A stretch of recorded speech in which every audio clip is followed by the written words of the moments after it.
How's it going? My name is Pete McLean. I'm a friend of Josh Scouten's. We played lacrosse together in college. He beat up on me. I'm still mad, but I'm getting over it. But I reached out to Josh a few months ago when I heard that he was the athletic director at your school.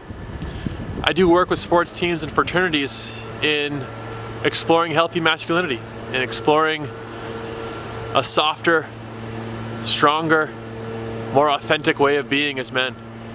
Men that can access their emotions, express them.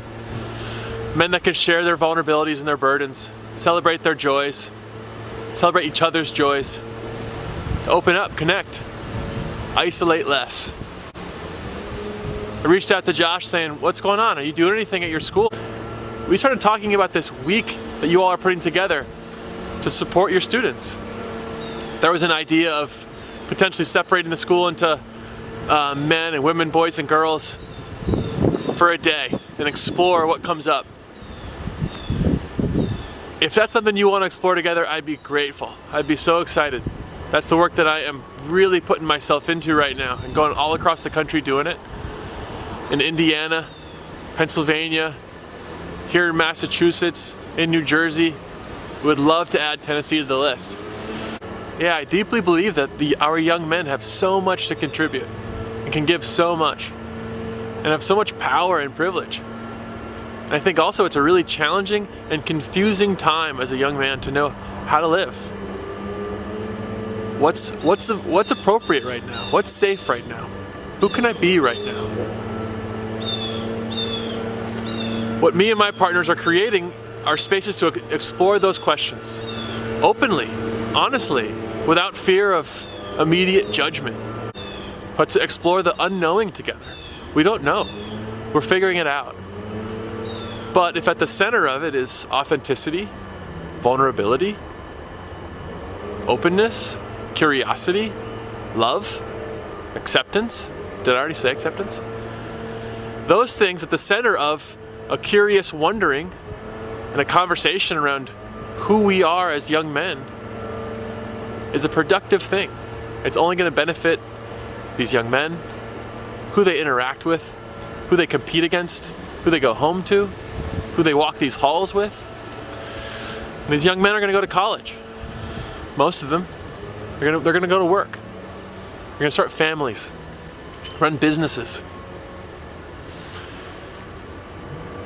And what I want is to see an ever-evolving and growing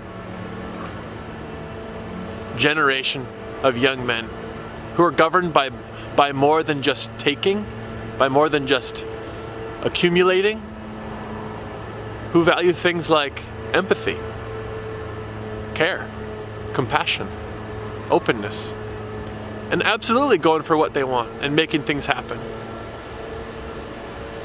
Going after their goals, achieving their goals, but with openness and kindness.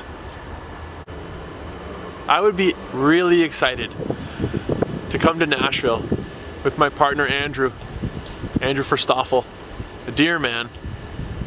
Look him up. He's got a book called Walking to Listen. Andrew left his house at 24 years old and walked across the country, recorded 80 hours of conversations asking people what they would tell their 24-year-old self. He created a podcast that This American Life picked up and eventually wrote his own book.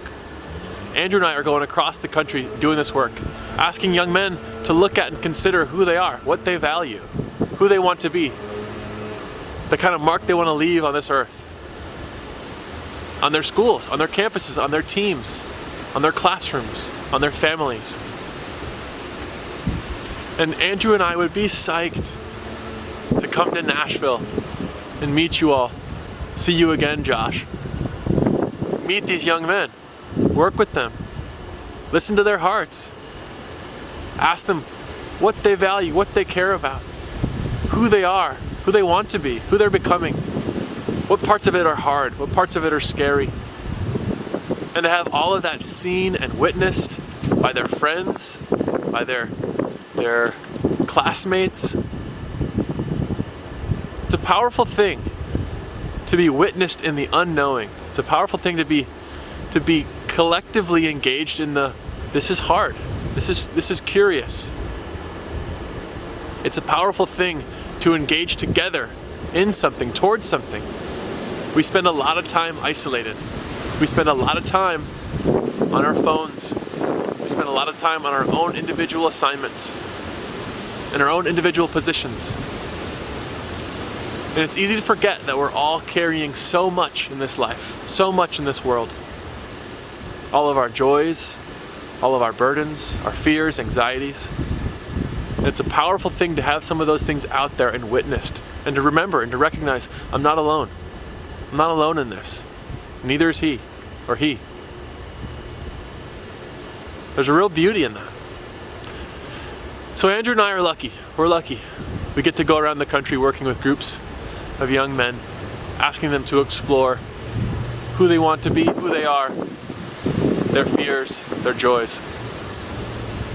And we'd be excited beyond words to come down to Nashville. If that's interesting at all, let me know. And the next thing we'll do is we'll set up a series of conversations, 4 or 5 phone interviews with different stakeholders, student body president, administrators, staff, to get a sense of the culture at University School. Get a sense of what's wanting to happen, what wants to change, what's great. From then, Andrew and I put together a 1-page document that shares our findings and how we can imagine supporting. It's very windy.